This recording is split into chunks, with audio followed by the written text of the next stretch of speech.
So do you now feel ready to be a striker for England at a major tournament? Yes, I'm ready.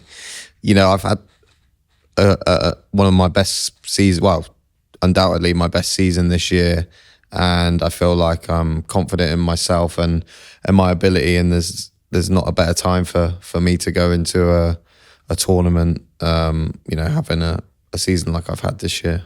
Yeah, I feel like I deserve to be there. I'm confident in my own ability, and whenever I've put on an England shirt, I've done well, and I feel like I can do more. I've got a lot to bring to the table, and that's my aim to make the Euro squad and hopefully achieve something great with them.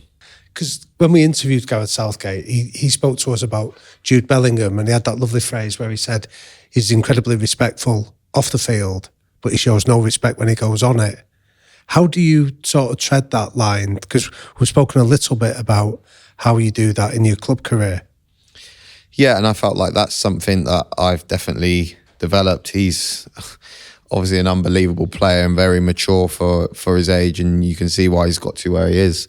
But that's why I feel like I've improved, because as soon as you cross that white line, you can be a different person on the pitch and off the pitch. And I feel like you need a little bit of that nasty side. I touched on earlier, I'm not this big aggressive player that's going to be elbowing people and throwing people around, but you can have that winning mentality that nothing's going to get in your way as soon as you cross that white line. I think also this is probably quite a comfy position for you, because I think that I think people still underestimate you because of the story that you've gone on. Does that resonate with you when I say that?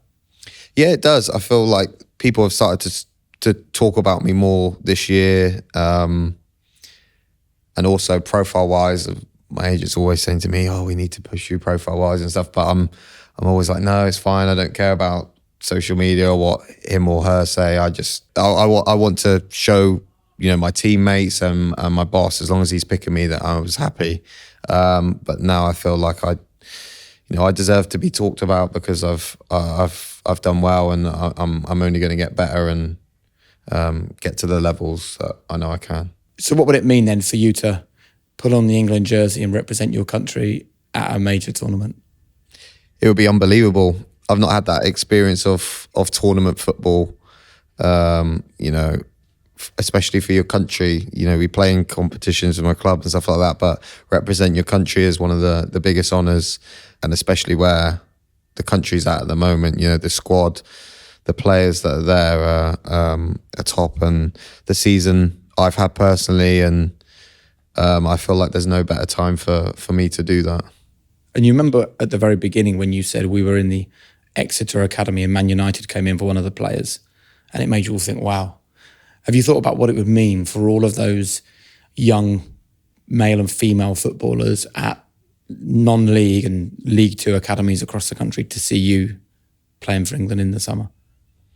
Yeah, I feel like it would be a big inspiration for them. They would use it as motivation, and that would fill me with pride. That people look up to me and want to use me as their their icon to look up to, I guess. That would fill me with pride, and hopefully I can do that. And when you stood in line and you're hearing the national anthem play, where does your mind take you to? Just my family watching. Each time it comes on, I get goosebumps. I'm stood there and singing the national anthem. I've got goosebumps. It's one of the best feelings. And one that I relish, really. I love it when I go out there, and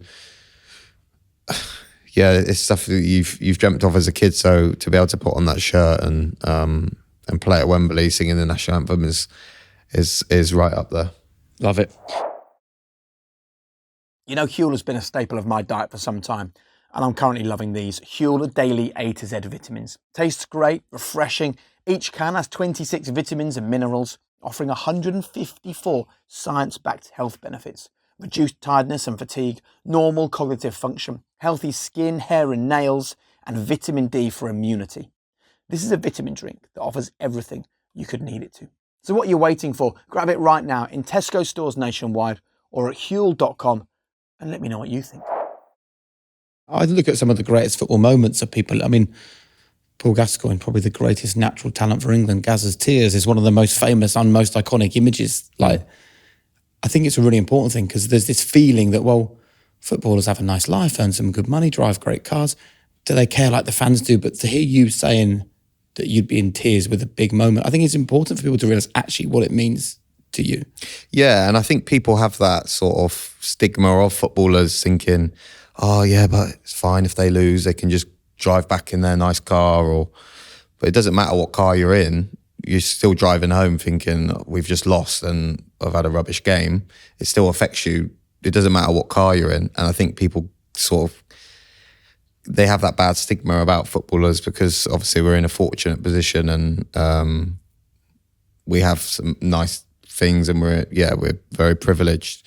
But it doesn't take away the pain when you've lost or you still hurt we're just normal human beings.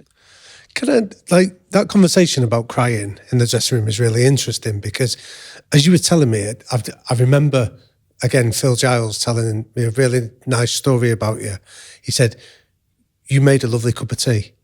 And he said, so when he'd go into the canteen or whatever, you'd always jump up and make a cup of tea for people or you'd go and get the brew order in.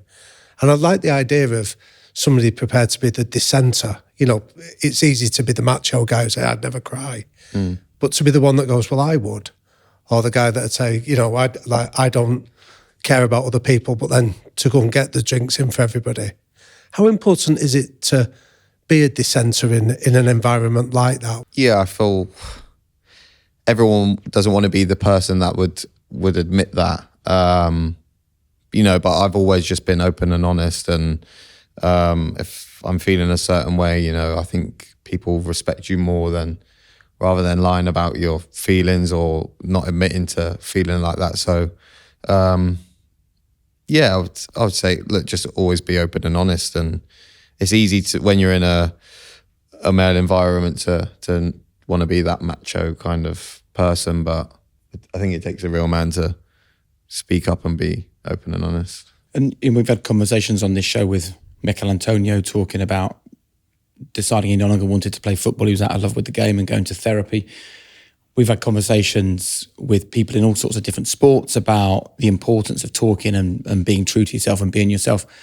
Do you feel that we now live in a world where more of these conversations are happening and it's a healthier environment? It feels like it to us on the outside, but yeah, I feel like there's been a lot of focus on mental health, and I think it's really important because, like I said, I bottle things up. Everyone does, and you wait to kind of explode or get to the low point before you then seek advice from someone. But stuff like this, these platforms, to see that everyone goes through struggles, everyone has their own stuff that they're dealing with.